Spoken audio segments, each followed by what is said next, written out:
The European Union blamed the Syrian government on Saturday for an August 21 chemical weapons attack in Syria but urged waiting for a report from UN weapons inspectors before any EU.S.-led military response. The carefully worded message from foreign ministers of 28 EU governments stopped short of endorsing possible US and French military action against Syria ahead of the report, which France's president said could come by the end of the week. While their statement allowed France to claim victory in its push to get the EU to hold Syrian President Bashar al-Assad's government responsible for the attack in which more than 1,400 may have been killed, it also made clear the bloc wants the United Nations to play some role in deciding how to respond. Many EU governments have expressed reservations about using military force to punish Assad, now fighting a 2.5-year battle against troubles in which more than 100,000 people have died. Germany, where one opinion poll last Thursday showed 70% of people are against the United States bombing Syria,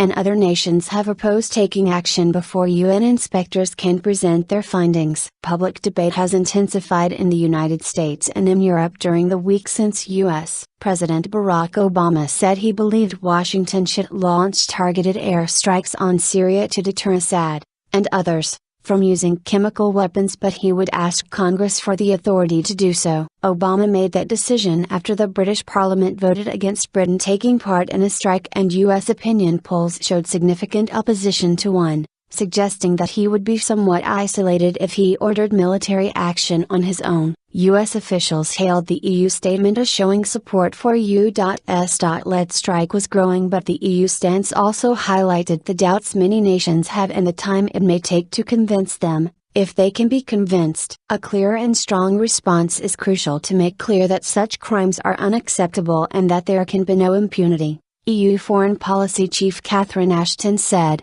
reading a statement reflecting the 28 nations' position. The EU underscores at the same time the need to move forward with addressing the Syrian crisis through the UN process, it added, saying the bloc welcomed French President François Hollande's surprise decision this week to wait for the report. Weapons report next week. Hollande said the report could be made public at the end of next week, and he suggested that France might then wish to take matter to the UN Security Council, a step that could further delay any action. When the U.S. Congress will have voted on Thursday or Friday, and when we will have the inspector's report, likely at the end of the week, a decision will have to be made, including after possibly referring the matter to the United Nations Security Council, he said, speaking from the southeastern city of Nice after a meeting with his Lebanese counterpart. An IFOP poll published in Daily Le Figaro on Saturday found that 64% of the French opposed any kind of international military intervention in Syria,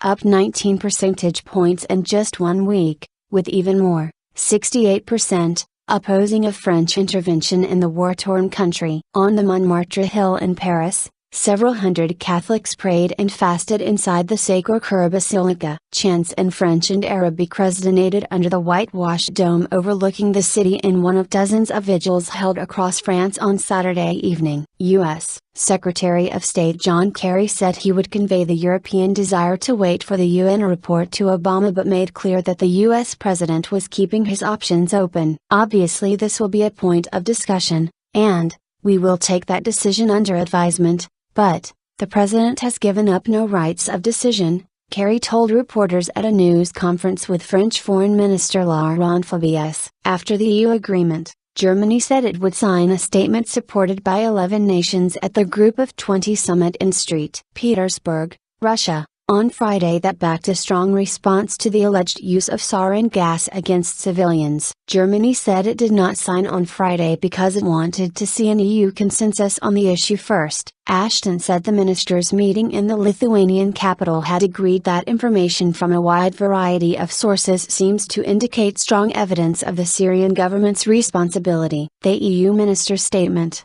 however, made no direct mention of military action that has been contemplated by the United States and France. Kerry's Europe trip, which includes a stop in London, aims in part to bolster Obama's push to persuade U.S. lawmakers to authorize a limited strike against Syria over the August 21 attack. However, It is not clear when Congress may vote or whether it will give Obama a green light. Many lawmakers returning to Washington at the end of a summer recess say many constituents believe the United States should not respond militarily.